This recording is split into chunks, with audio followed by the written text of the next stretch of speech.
अस्सलाम वालेकुम, good morning students. I am the teacher from the इल्म स्कूल सिस्टम। कैसे हो आप सब? उम्मीद करती हूँ कि आप सब खैरियत से होंगे।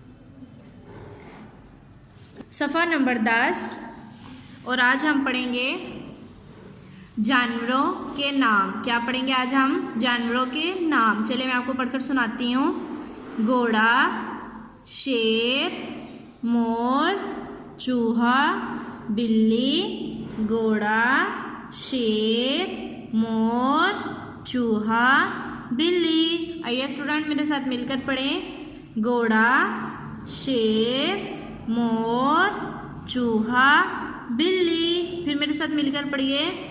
घोड़ा, शेर, मोर, चूहा, बिल्ली। स्टूडेंट्स आपने इसको अच्छी तरीके से लर्न करना है। मिलेंगे नेक्स्ट वीडियो में, तब तक अपना बहुत सा ख्याल रखिएगा। अल्लाह हाफिज़।